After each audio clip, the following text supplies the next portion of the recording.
Hello.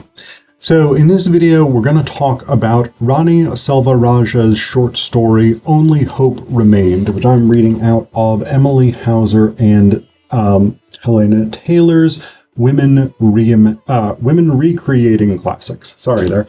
I've said the title of this book so many times for various videos, and I've written it for reviews. Yeah. Anyway, so Selvarajah takes the Pandora story and reworks it to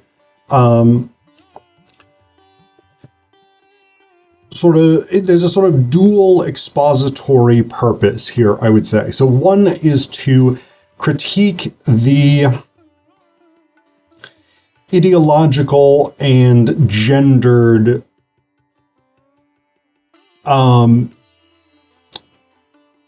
presumptions of the Pandora story. The other is to interrogate British colonialism and the power dynamics that are, of course, both racialized, gendered, classed, etc., in British colonialism in India, and how that translates back into British identity.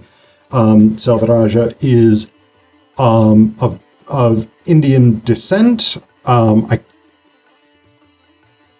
think I saw that her ancestry is from Bengal, but that I might be thinking of her first novel, which is a reworking of Medea, which might be set in Bengal. Anyway, regardless of that, Selvarajah is of Indian descent, but she is British. And so, again, this is one of those things, right, where, like,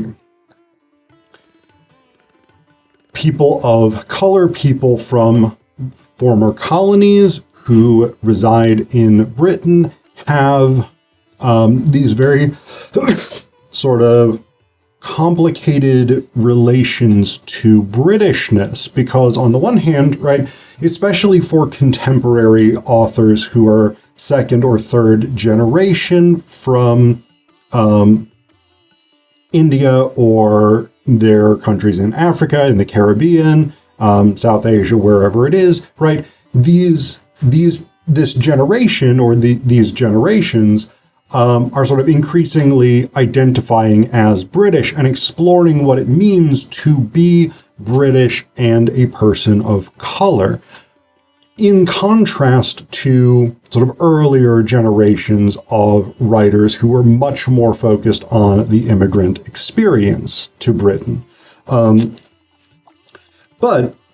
Only Hope Remained, Selvarajah's short story that I'm talking about in this video, takes on the immigrant experience to Britain and interrogates the power structures that both defined that immigrant experience in many cases, but also that pushed people out of their native countries to go to Britain and sort of seek opportunities or whatever it is. And she challenges the Pandora story, right? So the Pandora story is not one that I know super well. It's not a myth that I'm that familiar with. I have sort of the, I don't know, probably like baby's first Greco-Roman classics version that I know, which centers around Pandora is entrusted with this box and told never to open it, but she gets curious, she opens it, and all the evils of the world escape. She slams it shut, and the only thing that is left inside is tiny little malnourished hope, right? That's the story that I think sort of everybody who knows the Pandora story knows, right? I guarantee you that if I actually went back to the Greco-Roman texts that take us through the Pandora story, it's much more complex. But that's the version that everybody knows. And so that's the one that's really sort of important in terms of reception. And I think it's important in terms of Selvarajah's project here. So this short story is set in 1904, starts out in the middle of the Indian Ocean, and then moves to London. We follow Priyanka, who is an Aya, who seems to be, like, I meant to look this up and I forgot. It seems like an Aya is sort of a nanny type job, and basically it seems like sort of Anglo-Indians, that is the British officials and whatnot, who were running colonial India, would sort of hire Indian women to take care of their children, and then on the sea voyage back to Britain, they would bring those women to, again, care for the children, tend to the children, and then often when they got to Britain itself, they'd be like, well, see ya, and basically just sort of leave them to their fate, which probably meant poverty, quite likely sex work or other sort of underworld activities, quite probably violence, etc., right? So this is Priyanka's job, right? She has taken this position as an Aya with taking care of Johnny and Joanna, who are the children of, what's his fucking name?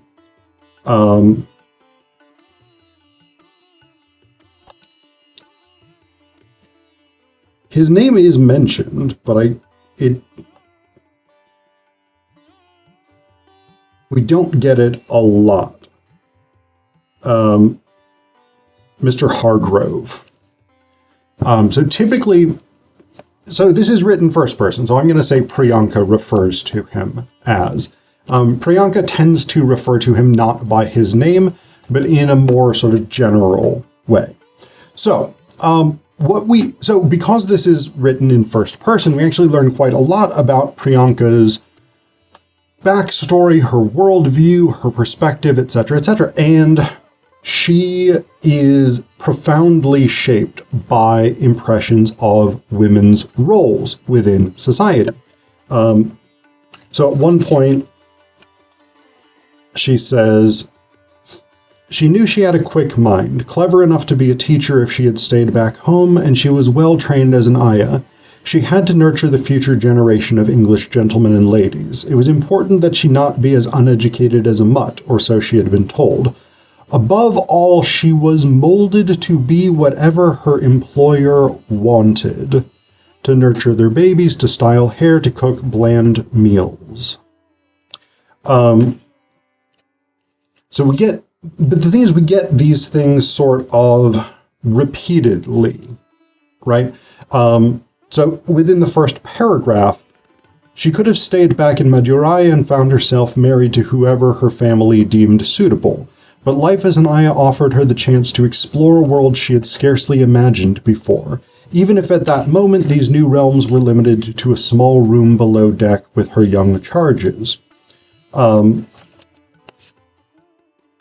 little bit later, she had been trained to be obedient and compliant at all times with her master, warned that some girls were harshly treated, beaten, humiliated. But from him there were no harsh words, no cruel hands, only concerned eyes and a gentle tone. She remembered that she had been told he was a widower and could not fathom why that fact emerged in her head at that precise moment. He was not angry when she admitted she had left the children unattended. He seemed to understand the impulse. So this, of course, is quite a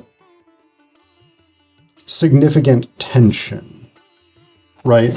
Priyanka herself wants knowledge, she wants learning, she wants experience, she wants education, she wants to travel, to see things, to learn things. But her social role, both within a sort of patriarchal Indian society and within a patriarchal colonialist British society, is to be obedient, to basically to be seen and not heard by the adults, to restrain the children. Mr. Hargrove, I can't remember his name because it's sort of that unimportant within the story. Yeah. Mr. Hargrove repeatedly, it's clear that what he wants from her is for her to keep his children quiet and out of his way, right? So this is sort of the thing, is we have this fundamental tension within the character between who she wants to be as this educated, knowledgeable person who's socially useful. Her ambition is to become a governess, which is a position where basically she would be a sort of part nanny, part teacher, part companion to children growing up, aristocratic or wealthy children. Basically, this is a position of great responsibility within a household, a wealthy household of this time, 19th, early 20th century. And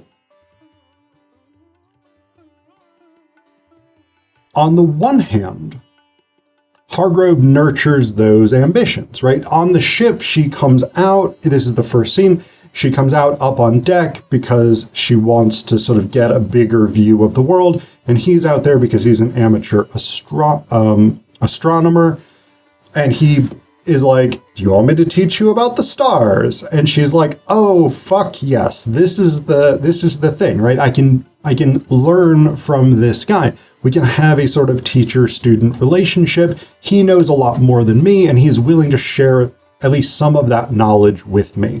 And so that becomes sort of this thing, the foundation of their relationship in her mind. Now, this is in tension, of course, with that need for obedience. And because this is a feminist story, about a woman in the employ of a man, and particularly a South Asian woman of culture in the employ of a white Englishman, you can probably make a pretty educated guess about what happens. So what we get is this where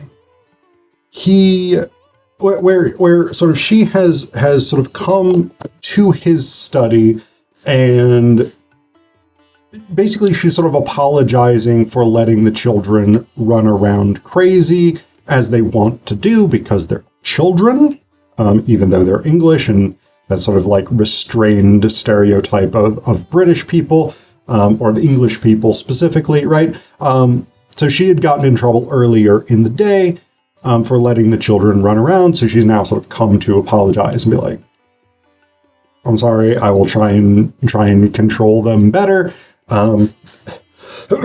etc., etc.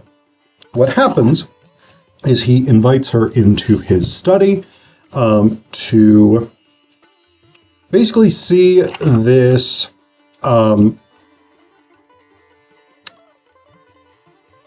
pithos jar, which is basically a kind of vase with the Pandora story depicted on it. It's a copy of one that he has gotten a hold of, right? And while in there, he basically is like,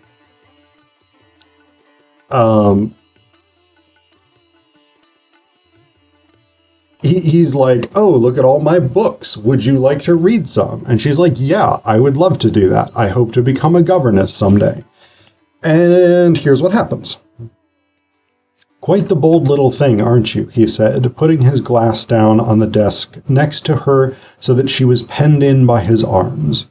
Curious and bright and so beautiful too. He stroked her hair, arranging a stray strand of behind her ear. That's probably a typo. How bold are you, Before she could answer, Priyanka felt his mouth on hers, freezing as it parted hers, probing further. She could taste the alcohol on his breath. She tried to disentangle herself from him, but his arms wrapped around her, pulling the girl in tighter. Please, sir, she said, her voice weak despite her alarm, we can't do this. What happened to the curious thing that knocked on my door, he said, his arms pulling at the bottom of her skirt, trying to find the hem and make their way through the layers of petticoats. "It'll be all right, I promise." His hands searched over her body more as she weighed up the danger of yielding to his desires against refusing them. He had been kind and was full of promises. He was an educated gentleman who had given her a home, a wage that she could send home. Yet, with all that in mind, she could not help the knot in her stomach that seemed to grow with every touch upon her skin. So, this is sexual violence, pretty straightforward, right? We have a massive power dynamic. We have massive power dynamics across a multitude of vectors, right? He is male, she's female within a patriarchal society. He's white and British, and she is Indian and presumably a person of color, although that's kind of not specified necessarily, but the fact that she is Indian tells us probably within a patriarchal and nationalist society. He is maybe not an aristocrat, but he's relatively wealthy. He seems to be a person more or less of leisure and expensive hobbies, and she is working class. Even if back in India she was not quite as working class. I'm not 100% clear on what her social class or what her family's social class in India is, but within the United Kingdom, she's very clearly at sort of among the lowest levels of the working class. And so we've got all of these power dynamics. Combine that with, well, we already know that she has been trained to be submissive, compliant, etc. Yeah, I mean, it is a recipe for sexual violence, sexual coercion. Now, one thing I do really like about Selvarajah's short story is that it is complicated. Priyanka does seem to have a degree of desire for Hargrove. What exactly that desire is sort of intended to manifest as is not entirely clear. In this moment, I will say it is pretty clear that she is refusing consent for sexual activity. So that's straightforwardly problem, right? He is now a rapist. Cool, good enough. He's a bad dude, and I do not approve. #woke. But Priyanka, and I don't think Priyanka has sort of been like, oh, I'm so sexually attracted to you, please take advantage of me. I don't think that's what the character has done at all. But the character has this character has an attraction for Hargrove. And so the reason that I like that is because it means that this character is complicated, right? And this is one of the traps that you sometimes fall into with literature that has a particular socio-political agenda, like feminism or post-colonialism, critical race work, etc., is you can fall into didacticism, right? Where the character of the subaltern, the character who is in the socially subordinated position, is purely a victim, and the character who is in the socially powerful position is purely a villain. And I don't think that's what we have here, right? I think we have a much more complex human dynamic that at once acknowledges that Priyanka is a victim here. And indeed, she gets pregnant, and Hargrove predictably refuses to acknowledge that this is his baby because he has been having sex with her a lot, and it is coerced sex. But he even says, if I had done what you say, it would have only been because of your carnal ways. You came here an oriental, lustful creature with evil in your heart, with the expressed purpose of trying to entrap me. Right, so, and this is the other sort of element of this, right? There's the gendered dynamic, but there's also a sort of orientalizing and exoticizing and eroticizing tendency with colonialism. And we see this sort of across the board with colonialism, right? British and French and what have you colonialism sees African people, women and men, as inherently sort of sexually precocious. It sees Indian women as lustful and seductive. The same thing with Middle Eastern women, Arab and Persian and Egyptian and what have you. In North America, we have a major problem with sexual violence against indigenous women because of this sort of stereotype that indigenous women are sexually available to white men especially, right? So this is part of this thing, right? The thing that I think is sort of the doubly interesting move with this is not just this condemnation of patriarchy, sexual violence, colonialism, social class, power, etc., although that's definitely there and it's really, really well explored. But I think the other thing that Selgiovanni's short story does is, again, it sort of challenges the notion of the